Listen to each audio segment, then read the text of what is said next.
Hello everybody, I'm Aiden. I'm Clark. Welcome to Liquid Studio. In today's video, we're going to discuss some new large diaphragm condenser mics that we just purchased for our home studio. The first set of microphones we're going to look at are the Aston Origin and Spirit.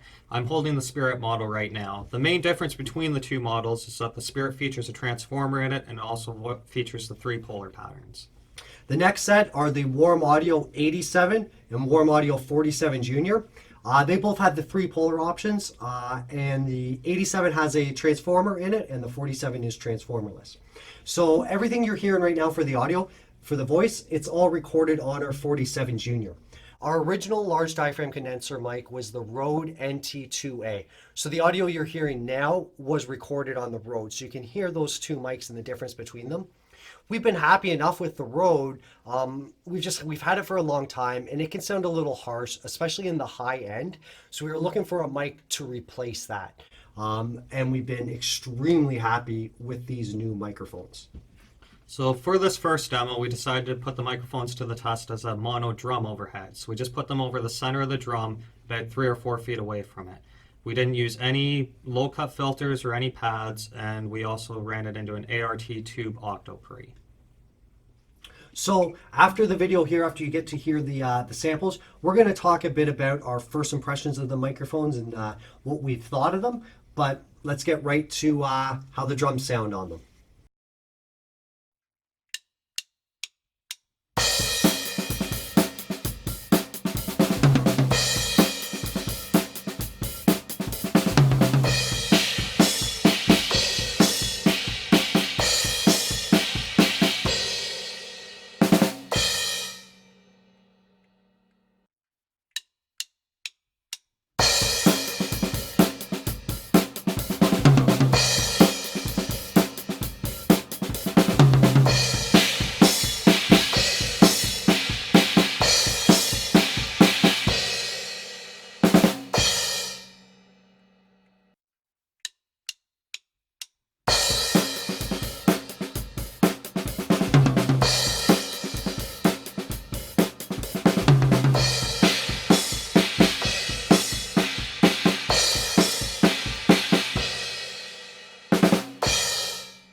Welcome back, everyone. Hope you enjoyed those sound demos.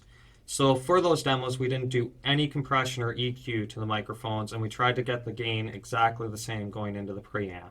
So the only thing that we did afterwards was run them through a limiter just to volume match everything. So now we're just going to discuss what we enjoyed about each microphone a little bit. So I'll just go over a few of my personal preferences. The biggest thing that I enjoyed the Astons for, the Spirit and the Origin, were placing them on my guitar amp. They also pair greatly on an acoustic guitar, but on an electric guitar cabinet, placing the Spirit in the front and the Origin in the back, you got a great signal with the high end and the low end. The Spirit and the Origin are they're going to give you a very similar sound. Now, the reason why I say similar is we found that the Origin has almost like a bit of a lift in the low end. When you hear on those drum samples, when Clark goes to the tom, it sounds like a cannon going off almost. It's so big, which is great, but it can be problematic. We went to record in my acoustic, which is a very bassy instrument. So sometimes you may not want to add additional low end to it. That must be because of the way the transformer affects the low end on the two microphones. Because on paper they look almost identical, but you can really hear there is a bit of a lift in the low end on the Origin that isn't there on the Spirit. And I would find if you have an issue with the low end on the Origin, if you just turn on the 80 hertz low cut filter, I'm sure that would clear things up. It's going to help. Yeah, it's going to help with that. Another thing to keep in mind is the Origin doesn't have the 3 selectable polar patterns like you do get with the Spirit and the other microphones. So that is one thing to keep in mind. But those mics are unbelievable. The first one we got was actually the Spirit, and we recorded with it as a mono drum overhead, and we were both just completely blown away by the clarity out of it and just how nice of a sound we got. We thought that alone as the mono drum overhead almost sounded better than all the mics on our drum kit. And so, like I said earlier, our condenser mic we came from is the Rode NT2A. And our pencil condensers we've used are the Rode M5s. So going to these mics has just been night and day for us.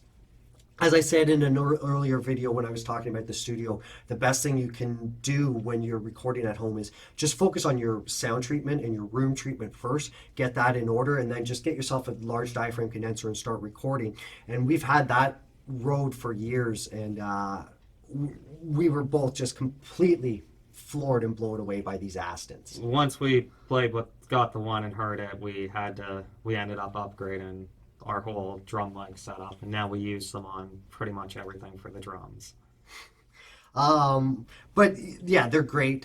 So we'll talk a bit about the warms here now as well, which if we didn't have the Astons first, the warms would have had the exact same effect on us. These mics were unbelievable too. I'll let Clark start here. So yeah, with the two warms, I just was blown away by them too, especially for the price range of the 47 Junior. It sounds amazing. And again, it was a great one to pair on electric guitar and acoustic guitar, especially if you were to pair it with something like the Origin or an 87, because you just get a nice rounded out sound between the two of them.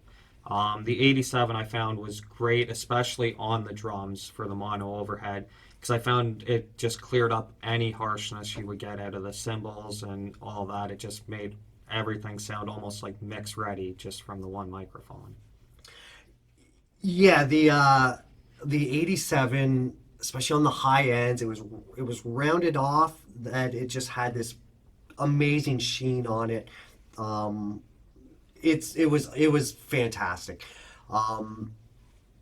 I did notice on the 47 Junior, one thing to keep in mind is there's a very large proximity effect on it. It's fantastic what it does, and we were so impressed with it. Like I said, we're using it now for our voiceover. It's going to be our room mic for our live stream on YouTube. We're going to be getting a second one so we can have two, our left and our right. But that's one thing to keep in mind with it. So if you don't want that, if you're buying it for vocal work and you have a very heavy bassy tone in your voice and you don't want to accentuate that may not be the mic to look at. But if you want to get a large proximity effect, if you're doing any type of voiceover work or podcasts or anything like that, this would be a mic I would highly recommend you check out. Yeah, it's great because if you're doing something like that, you can get up and still kind of move around the room, and it's still going to be crystal clear, your vocals. It will pick everything up. To get that out of the 87, however, we found you had to be much more closer to the mic, right more on it to get that heavy proximity effect. We haven't tried the mics out yet for vocals. We're going to be having our singer come by, so we're going to give them a bit of a run through on that. We do expect the 87 again to sound fantastic because like we said on the drums, just the way everything came across was so balanced and such a nice sound to it.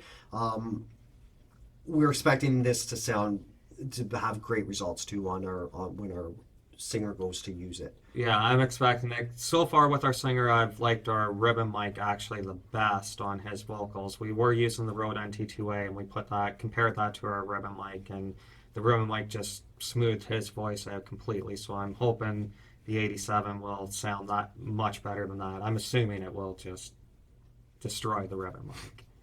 But yeah, we've had a blast with these microphones, messing around with them. Really excited to keep on using them.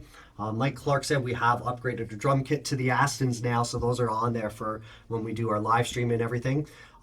We host our live stream right here on YouTube every Monday and Thursday night at 7 p.m. So anybody who's checking this out, if you're into music or audio production, you want to come hang out, talk gear, hang out while we make music, come on, stop by. We post all the songs we create to Soundcloud, so anybody can download them and use them if you need anything for your own video content or anything. Well, thanks for watching and take care. See ya.